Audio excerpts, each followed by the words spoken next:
அதாவது ஒரு விஷயம் புரிஞ்சுங்க, இப்போ சம்பிரதாயமாக நான் எதுவுமே செய்ய மாட்டேன் அப்படின்னா, அப்போ விஜய் ஜெயிச்சதுக்கு நீங்கள் எதுக்கு ட்விட்டரில் வாழ்த்து சொன்னீங்க? வாழ்த்து சொல்வதும் ஒரு சம்பிரதாயம் தானே. அதுக்கப்புறம் நரேந்திர மோடி எது பண்ணாலும் துருதுருன்னு வாழ்த்தும் பாராட்டும் சொல்றவர் தானே நீங்க. அப்ப அதெல்லாம் எந்த கணக்குல சேர்க்கிறது? அதுக்கப்புறம் இப்ப நான் கேட்கறது என்னன்னா, இப்ப ஸ்டாலினை போய் நீங்க சந்திக்கிறீங்களா, அதுவும் கூட சம்பிரதாயம் தானே. அதையே நீங்க செய்றீங்க. அதான் ரஜினி கிட்ட ஒரு குழப்பம் என்னன்னா, அவர் வந்து ஒரு நடிகர் தான், அதே நேரம் அரசியல்வாதி ஆகணும்னு ஆசைப்பட்டாரு, அது நடக்கல.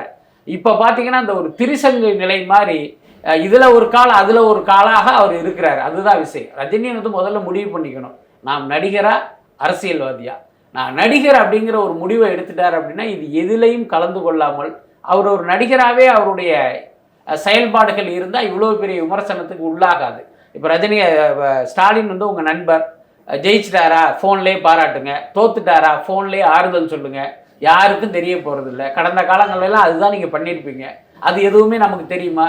தெரியாது. ஆனால் இன்றைக்கி நீங்கள் நேரில் போய் அவருக்கு ஆறுதல் சொல்லி அந்த புகைப்படங்கள் வெளியில் வந்ததுனால வந்த விளைவு தானே இது. அதுக்கப்புறம் நீங்கள் தோல்வி அடைந்தவரை போய் பார்த்தீங்க, அது ஒரு நல்ல பண்பு. அதே வேகத்தில் வெற்றி பெற்றவரையும் நீங்கள் பார்த்துருந்தா அது இன்னும் பெரிய அளவில் நீங்கள் கொண்டாடப்பட்டிருப்பீங்க. அதனால் எனக்கு இந்த விஷயங்கள் எல்லாத்துக்குமே ரஜினியும் வந்து ஒரு முக்கியமான காரணமாக இருக்கு. ஓகே, அவர் ஒரு அரசியல் முக்கியமான ஆள் நினச்சிட்டு இருக்காரு இன்னமும். அந்த நம்மளுக்கு சொல்லக்கூடிய வார்த்தைகள் வந்து அரசியல் ஒரு மாற்றத்தை ஏற்படுத்தும், இம்பாக்ட் ஏற்படுத்துன்ற ஒரு எண்ணம் இருக்கா?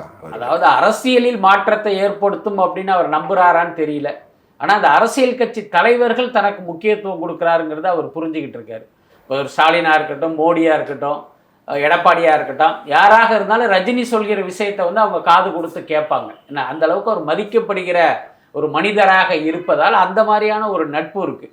ஸோ அதை வந்து அவர் பயன்படுத்திக்க நினைக்கிறாருன்னு நினைக்கிறேன். எல்லாத்துக்கும் மேலே ரஜினிக்கு ஒரு அரசியல் இருக்குது, அதை ரொம்ப நம்ம புரிஞ்சுக்கணும்.